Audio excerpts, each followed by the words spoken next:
Top ఐఐటీస్లో లేదా ఎన్ఐటీస్లో seat రాలేదని బాధపడుతుంటే ఎక్కడో ఏదో కాలేజ్లో ఏదో ఒక బ్రాంచ్ దొరికితే చాలు బ్లైండ్గా వెళ్ళి జాయిన్ అయిపోదాం అనుకుంటున్నారా? స్టూడెంట్స్ అండ్ పేరెంట్స్, ఇండియాలో ఉన్న కొన్ని టాప్ టైర్ ఇన్స్టిట్యూషన్స్ గురించి, పాజిటివ్ విషయాలు, వాటిల్లో ఉన్నటువంటి హిడెన్ జెమ్స్ గురించి కానీ, అలాగే అక్కడ నెగిటివ్ పాయింట్స్ ఏంటి, అడ్మిషన్ ఎలా తెచ్చుకోవాలి, ఇలాంటి విషయాల గురించి ఒక సిరీస్ ఆఫ్ వీడియో కింద చాలా కాలేజెస్ గురించి మనం మాట్లాడబోతున్నాం. ఇవాళ మనం మాట్లాడబోతున్న కాలేజ్ పేరు ధీరూభాయ్ అంబానీ యూనివర్సిటీ, DAU.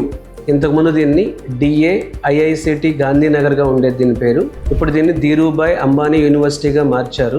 ఈ వీడియోలో ప్లేస్మెంట్స్ గురించి మాత్రమే కాదు, ఇక్కడ కౌన్సిలింగ్ ఎలా జరుగుతుంది, అసలు కట్ ఆఫ్ ర్యాంక్ ఎలా ఉండాలి, ఇక్కడ చదువుతున్న ధీరూభాయ్ అంబానీ యూనివర్సిటీలో చదువుతున్న స్టూడెంట్స్ నిజంగా ఏమనుకుంటున్నారు, ఎవరు ఖచ్చితంగా ఈ కాలేజీని అవాయిడ్ చేయాలి, ఇవన్నీ కూడా మనం మాట్లాడదాం. ఈ యూనివర్సిటీ ఇండియాలోనే ఒక డిస్టింక్ట్ యూనివర్సిటీగా పేరు తెచ్చుకుంది. 2001లో రిలయన్స్ ఫౌండర్ అయినటువంటి శ్రీ ధీరూభాయ్ అంబానీ గారు ఒక విజన్తో ఈ ఇన్స్టిట్యూట్ని స్థాపించారు. గుజరాత్లో దీనిని వేవ్ 4 ఎడ్యుకేషనల్ ఇన్నోవేషన్ అని పిలుస్తారు. ఇది కేవలం ఒక ఇంజనీరింగ్ కాలేజ్ కాదు. It became India's first university dedicated exclusively to ICT, information and communication technology, hardware, software మరియు కమ్యూనికేషన్ని బ్లెండ్ చేస్తూ వరల్డ్ క్లాస్ టెక్నోక్రాట్స్ని తయారు చేయడానికి దీన్ని డిజైన్ చేశారు. ఈ యూనివర్సిటీ గురించి కొన్ని పాజిటివ్ పాయింట్స్ చూద్దాం. 2025 డేటా ప్రకారం టాప్ 50 స్టూడెంట్స్ యొక్క average package 37.52 lakhs per annum. ఇక హైయెస్ట్ ప్యాకేజ్ చూసుకుంటే 2026లో 57 lakhs per annum, 2025లో 91 lakhs per annumగా రికార్డ్ అయింది. ఈ నెంబర్స్ చూస్తే ఇవి టాప్ NITస్లో ప్లేస్మెంట్ నెంబర్స్తో ఈక్వల్ నెంబర్స్ ఇవి. నెంబర్ 2, ఇక్కడ స్టూడెంట్స్ ACM, ICPC లాంటి వరల్డ్ క్లాస్ కోడింగ్ కాంపిటీషన్స్లో ఆల్ ఇండియా టాప్ ర్యాంక్ సాధించారు. థర్డ్ ఇయర్ రాకముందే ఇక్కడ చాలా మందికి మైక్రోసాఫ్ట్ లాంటి టాప్ కంపెనీస్లో ప్రీ ప్లేస్మెంట్ ఆఫర్స్ వచ్చాయి. అలాగే స్టూడెంట్ రివ్యూస్ ప్రకారం ఇక్కడ మిగతా కాలేజెస్ లాగా 85% అటెండెన్స్ అని స్ట్రిక్ట్గా స్కూల్ లాగా టార్చర్ పెట్టరు. ఇక్కడ స్టూడెంట్స్కి విపరీతమైన ఫ్రీడమ్ ఉంటుంది. ఇకపోతే అతి ముఖ్యమైన విషయం, అసలు ఈ కాలేజ్కి అడ్మిషన్ ఎలా వస్తుంది? చాలా మంది స్టూడెంట్స్కి తెలియని విషయం ఏంటంటే DAIICT ఏ రకమైన జోసా కౌన్సిలింగ్లో పార్టిసిపేట్ చేయదు. వీళ్ళ కౌన్సిలింగ్ ప్రాసెస్ పూర్తిగా సెపరేట్ గా జరుగుతుంది. మన ఏపీ మరియు తెలంగాణ వాళ్ళు అప్లై చేయాలంటే ఆల్ ఇండియా కోటా కింద అప్లై చేయాలి.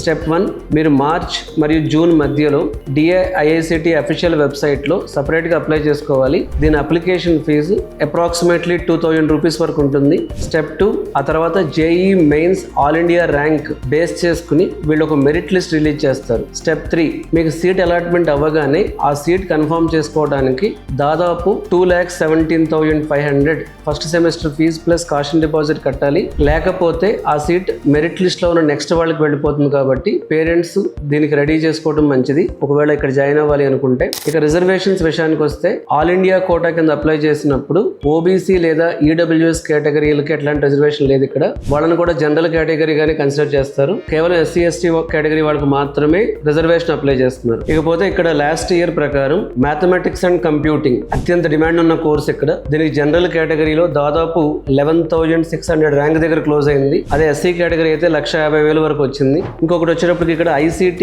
విత్ కంప్యూటేషనల్ సైన్స్ బ్రాంచ్ అయితే జనరల్ కేటగిరీ 11,500 దగ్గర క్లోజ్ అయింది కట్ ఆఫ్. అలాగే ఇన్ఫర్మేషన్ కమ్యూనికేషన్ టెక్ తీసుకుంటే ICT జనరల్ కేటగిరీ 17,500 దగ్గర సీట్ క్లోజ్ అయింది. ఎలక్ట్రానిక్స్ అండ్ VLSI డిజైన్ తీసుకుంటే EVD అంటున్నారు దీన్ని, జనరల్ కేటగిరీ 22,500 దగ్గర కట్ ఆఫ్ అయింది. సో దీన్ని బట్టి మనం చూస్తే ఇక్కడ సీట్ రావాలి అంటే జనరల్ కేటగిరీలో కనీసం 98.5% అబవ్ ఉండాలి. ఇకపోతే ఇక్కడ ఉన్న ప్రాబ్లమ్స్ కూడా చూస్తే మనం ఇక్కడ 50% సీట్స్ లోకల్ గుజరాత్ స్టూడెంట్స్ తో నిండిపోతాయి. సో ఏపీ అండ్ తెలంగాణ నుంచి వెళ్ళే స్టూడెంట్స్ కి ఇనిషియల్ గా ఇది ఒక కల్చరల్ బ్యారియర్ ఉంటుంది. ఇక్కడ సెకండ్ వచ్చేటప్పటికి మీకు మ్యాథ్స్ అంటే భయం ఉన్నా లేదా బీటెక్ లైఫ్ ఎంజాయ్ చేద్దాం అనుకున్నా దయచేసి ఇటువైపు చూడకండి. ఇక్కడ రిలేటివ్ గ్రేడింగ్ సిస్టమ్ చాలా కట్ థ్రోట్ గా ఉంటుంది.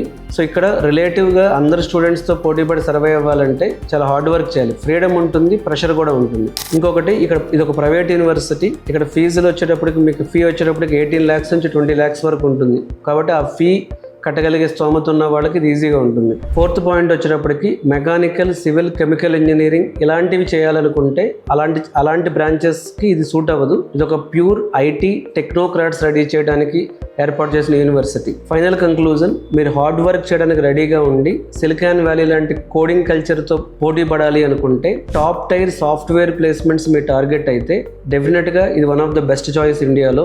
సో అసలు మీ జేఈ మెయిన్స్ పర్సంటైల్ ఎంత, మీకు వచ్చిన పర్సంటైల్కి ఎలాంటి కాలేజెస్ చూస్తున్నారు, అసలు మీకు ఎలాంటి కన్ఫ్యూజన్ ఉందనేది ఈ వీడియో కింద కామెంట్ సెక్షన్లో మెన్షన్ చేయండి, లేదా సో ఈ వీడియోలో నెంబర్ కాల్ చేసి కూడా మీరు డిస్కస్ చేయొచ్చు. సో ఇలాంటి మరిన్ని యూనివర్సిటీస్ గురించి, కాలేజెస్ గురించి, ఇండియా వైడ్గా చాలా యూనివర్సిటీస్ గురించి కెరీర్ గైడెన్స్ విత్ రమణ ద్వారా సో మీకు ఇన్ఫర్మేషన్ ప్రజెంట్ చేయడం జరుగుతుంది. ఇది ఒక సిరీస్ లాగా చేయాలనుకుంటున్నాను.